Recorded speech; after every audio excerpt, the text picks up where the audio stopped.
Just sleep more. You've heard it, right? You already know sleep is important. You've heard it 1,000 times. So you set the goal, I'm gonna sleep more, 8 hours. And then you either can't hit it and feel like you're failing, or you hit it and you still feel exhausted. Somehow both of these things are your fault. Here's the thing nobody's talking about. You might be chasing the wrong number entirely. And if that's true, no amount of discipline or earlier bedtimes is gonna fix it. You're just optimizing for someone else's biology. And by the end of this video, you'll have answered 5 questions I call the sleep fingerprint. It's a diagnostic that tells you whether the sleep advice you've been following actually applies to you. 1 question per section. You can answer each one right now as we go. Because I dealt with insomnia from 2006. Took all the things, including Ambien, and the fix that finally worked wasn't a supplement or a routine someone else gave me. It was figuring out I'd been asking the wrong questions the whole time. Hi, I'm Janae from Productivity Stacks, where we dig into the actual science of productivity so you can build a system that works with your brain, not against it. Subscribe if that sounds useful. A quick note before we get into this. Nothing in this video is medical advice. I'm sure you saw that coming. I'm not a doctor.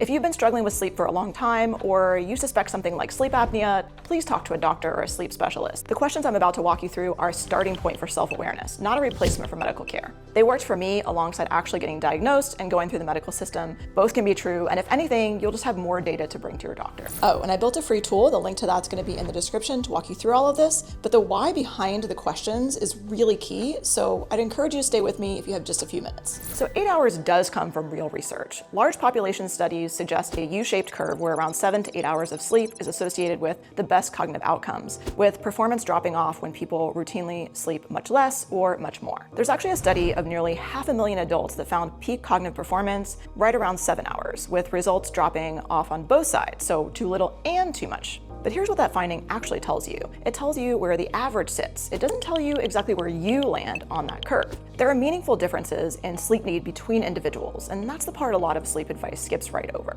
This is the problem with hearing the word average and treating it like probably. I made a whole video where I talked about habits, I'll link in the description, where I mentioned the average number of days to build a habit is 66, but that the actual range is 18 to 250 days. So that's a massive spread hiding behind a tidy little average number. Sleep is the same kind of problem when it comes to practical application. What matters is true for you, not the population average. To be fair, the range is not quite that wide for sleep. So let's get to the first question.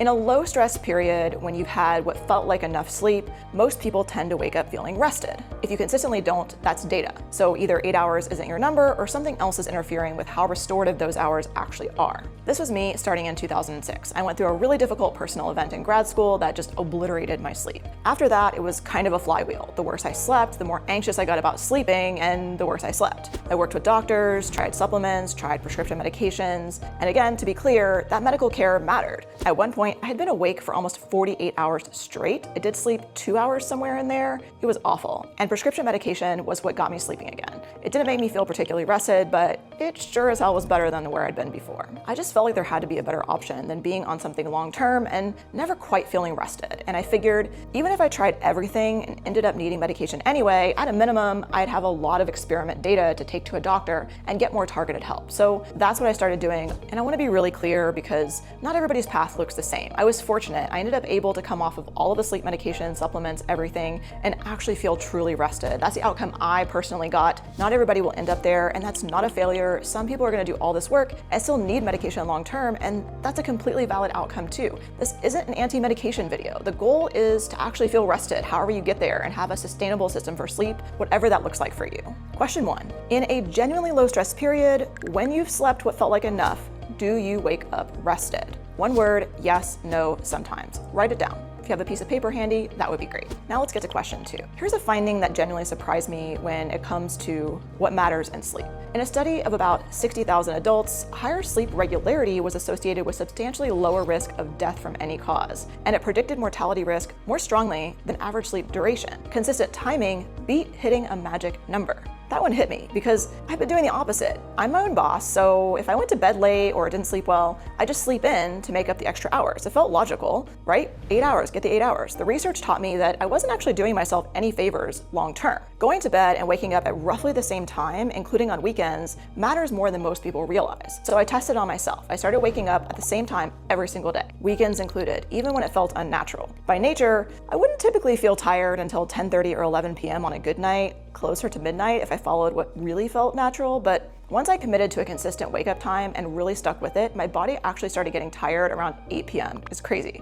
And that's when my go to bed alarm would go off. That shift took weeks. I had to actively engineer it, which meant changing my evenings, my weekends, the kind of content I consumed before bed, who I spent time with. I made a whole separate video about how to use environment design to shift habits like that. I'll put the link to that in the description. So question 2 is your wake up time roughly consistent across days, including weekends? Honest answers. If your weekend wake up is more than an hour different from your weekday wake up, regularity might be a bigger lever for you than duration. Question 3, and this one matters a lot. Your bed is either a cue for sleep or a cue for wakefulness, and your brain learns which one based on what's actually happening. There's a gold standard treatment for chronic insomnia called cognitive behavior therapy for insomnia, or CBT-I, and one of its core behavioral tools is something called stimulus control. The rule is simple: if you've been in bed for a while and you're just not getting to sleep, especially if you're getting frustrated, just get out of bed, go somewhere else, do something quiet and low light, come back only when you're sleepy. The idea is you're retraining your brain so bed equals sleep again, not that place where I lie awake in stress. If bed feels like a dread zone, stimulus control is one of the most evidence-backed behavioral starting points for chronic insomnia. And if your insomnia is severe or has been going on for years, a doctor or sleep specialist trained in CBT-I can guide you through this in a structured way. I'll be honest, that's actually not the path I took. The medical doctors I saw mostly gave me drugs and told me,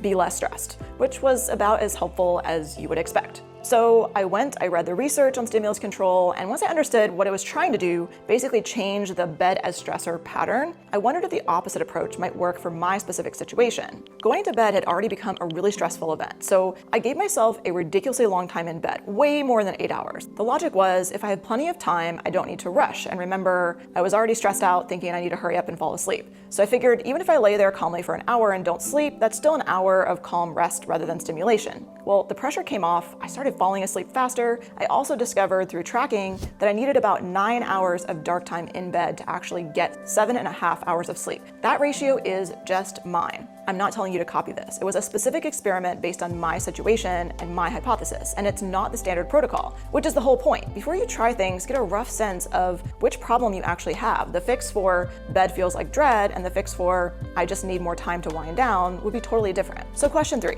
when you get in bed at night, what do you feel? Relief, neutrality, or some version of dread? If your answer is dread, stimulus control is your evidence-backed starting point, and if it's neutral or relief but you're still exhausted, something else is the main lever, and questions 1, 2, and 4 might have it for you. So let's get to question 4. Chronotype. Whether you're a morning or evening person has real biological basis. Research on chronotype and quote social jet lag shows that when your sleep schedule is misaligned with your internal body clock, you can feel foggy and underperform even if your total sleep time looks normal on paper. A note on waking up in the middle of the night, since this comes up a lot. Brief awakenings during the night are a normal part of sleep. Healthy adults show multiple short arousals on sleep studies, and most don't reach full awareness or even get remembered the next day. What matters is what happens after you wake. If you fall right back to sleep, that's the system working as designed. If you're awake for an hour, or you reach for that good old phone, or you just can't get back to sleep, that's a different problem. A lot of the time, the difference between I slept great and I slept terribly isn't about the arousal itself, it's about whether something kept you awake afterwards. For me, the chronotype work and the regularity work kind of happened together. Once I locked in a consistent wake-up time and gave my body the signal that we were doing this every day, my chronotype actually shifted earlier over time. I'm not saying chronotype is easy to change.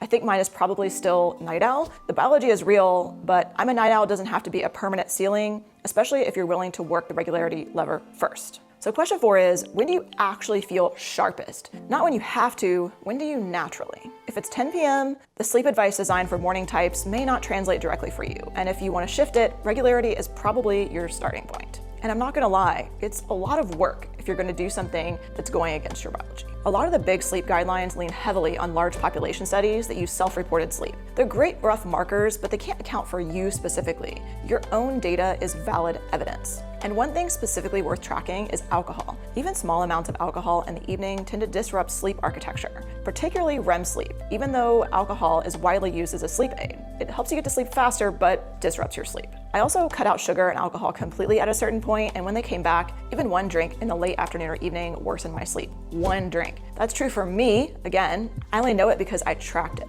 Same with light. General advice says avoid screens, but my Kindle at the lowest setting doesn't affect my sleep at all. My phone does. Even on the black and white mode, no matter what mode, it affects it. But you never know that without running the experiment on yourself.